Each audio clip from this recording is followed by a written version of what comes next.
मेरे सभी पूर्वजों को मेरा सादर प्रणाम। ओम श्री गणेश देवताय नमः।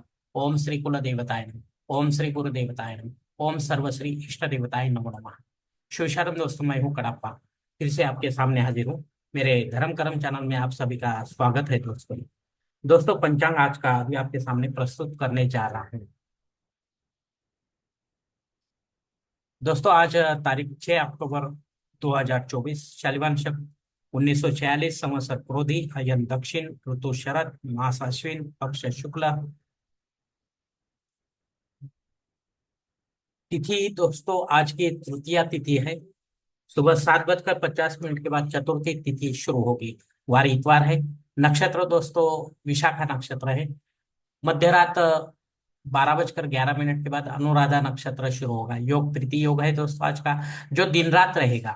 करण दोस्तों गरज करण है। सुबह 7:50 के बाद वनिज करण शुरू होगा। और फिर 8:52 के बाद रात को विष्टिकरण शुरू हो जाएगा। प्रमुख ग्रहों की राशि स्थिति सुबह 5:30 कुछ इस तरह होगी। सूरज कन्या राशि में होगा, चांद तुला राशि में, गुरु वृषभ राशि में और शनिदेव अपने कुंभ राशि में होंगे। बम्बई क्षेत्र में सूरज का आगमन और निगमन कुछ इस तरह होगा। आगमन जो है सुबह 6:32 पर होगा और निगमन जो है शाम को 6:22 पर होगा।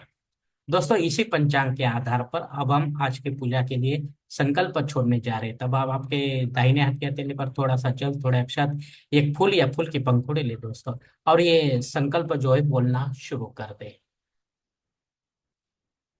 हरोम शिव शिव शंभो राज्ञ प्रवर्तमानस्य ब्रह्मणो द्वितीय परादे श्वेत वराह कल्पे वैवस्वत मन्वंतरे कलियुगे प्रथम पादे जम्बूद्वीपे भरतवर्षे भरतखंडे मेरो दक्षिण दिग्भागे महाराष्ट्र देशे व्यावहारिक चांद्रमानी शालिवान शक 1946 प्रभाते षष्ठे संवत्सर में पुरोधि नाम संवत्सरे दक्षिणायने शरद ऋतु अश्विन मासे शुक्ल पक्षे इतवार वासरे विशाख नक्षत्रे प्रीति योगे गरज करने तृतीया शुभ तिथो वीर गोत्र में उत्पन्न कड़प्पा मोह पात दुरित अक्षय द्वारा श्री पार्वती पति परमेश्वर प्रीत्यर्थ विधि विधान से पंचोपचार नित्य देव पूजा एवं इष्टलिंग पूजा करिष्ये। दोस्तों, यह संकल्प यहीं पर खत्म हो चुका है। अब आप आपके दाहिने हाथ के हथेली पर जो संकल्प का पानी है वो सामने वाले थाली में छोड़ दो दोस्तों। दोस्तों, इस संकल्प की काल मर्यादा सुबह 7:50 तक है। इस समय के बाद अगर आपको किसी भी धार्मिक विधि की संपन्नता के लिए संकल्प छोड़ना है तो कृपा करके आप ऊपर के बदले में पंचांग का सहारा लेकर नया संकल्प तैयार करें। और उस संकल्प में आप जो करने जा रहे हैं धार्मिक विधि उसका उल्लेख अवश्य करें। तब जाकर आपकी यह धार्मिक सेवा संबंधित देवताओं तक पहुंचेगी और उनका आशीर्वाद आप तक पहुंच जाएगा। आपका जीवन और भी सुलभ बन जाएगा दोस्तों।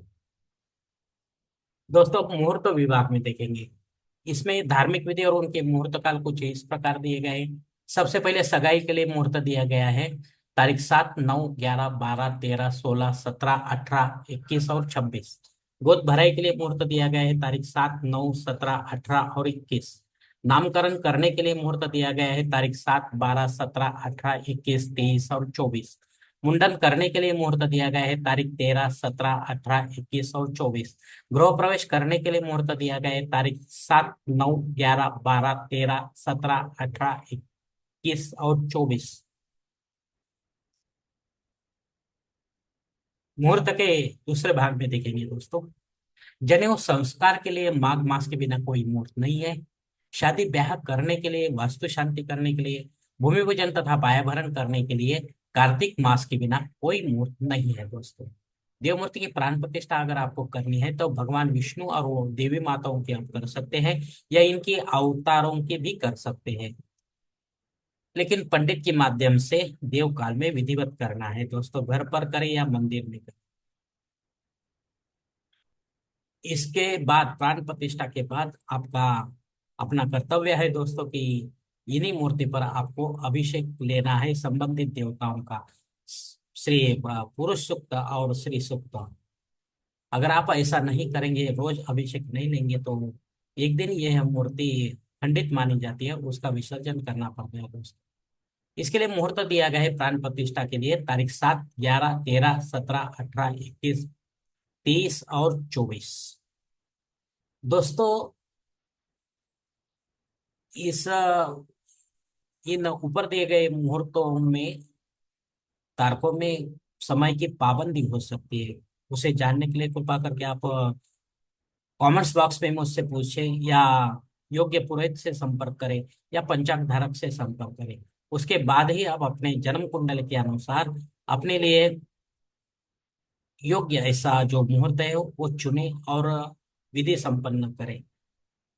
अगर ऐसा योग्य मुहूर्त आपको नहीं मिलता है तो कृपा करके आप खुद होके या पंडित के माध्यम से नया कोई मुहूर्त इनसे हट के निर्माण ना करें, क्योंकि वो मुहूर्त ना होने की वजह से आपको उसका कोई फायदा नहीं मिलेगा दोस्तों।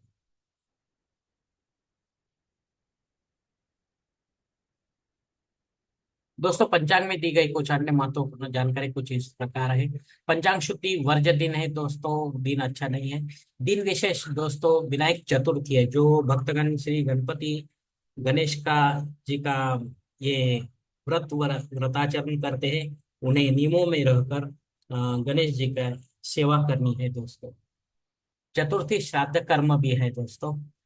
अगर आपके पिताजी इसी तिथि पर आपको छोड़कर परलोक सिधार गए तो उनके नाम से आपको चतुर्थी तिथि पर घर पर या तीर्थ क्षेत्र में श्राद्ध कर्म पंडित के माध्यम से करना है, विधिवत करना है, तब जाकर आपकी ये सेवा जो है वो आपके पितरों तक पहुंचेगी और उनका आशीर्वाद आप तक पहुंच जाएगा।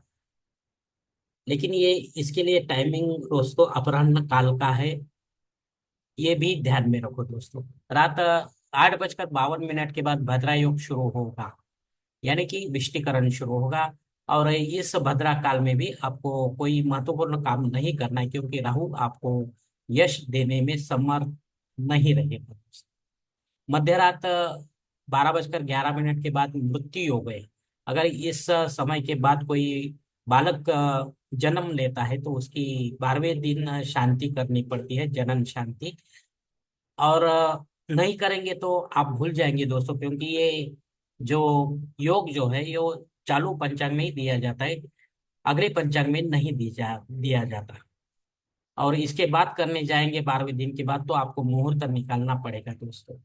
अग्नि धरती पर हाजिर नहीं है, इसलिए आप नया कोई यत्न या कर्मकांड नहीं कर सकते। अगर आपको रेगुलर जो है वो करना है तो आप कभी भी कर सकते हैं। राहु काल दोस्तों शाम 4:30 से लेकर 6 बजे तक है। इस काल में भी आप अपना कोई महत्वपूर्ण काम हाथ में ना ले, क्योंकि उसमें आप सफलता नहीं पाएंगे राहु की प्रभाव की वजह से। इसे और कोई समय में पूरा करने की कोशिश करो, हो सकता है आपको सफलता प्राप्त हो। प्रमुख वक्री ग्रहों में, गोचर ग्रहों में शनि ग्रह फिलहाल वक्री है। 18 नवंबर तक वो वैसा ही रहेगा, एक दो दिन समय होके फिर से पहले जैसा मार्गी हो जाएगा। ये गोचर शनि जो है वक्री, ये जैसा आपको है शुभ या अशुभ, उस तरह से ही उसी हिसाब से आपको उसका फल भी मिलेगा दोस्तों। धन्यवाद दोस्तों, आज का ये पंचांग का वीडियो मैं यहीं पर खत्म कर रहा हूँ।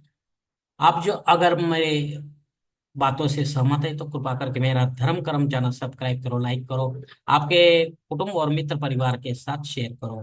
और मेरा अगला वीडियो आप तक पहुंचने के लिए बेल बटन अवश्य दबाएं। धन्यवाद दोस्तों।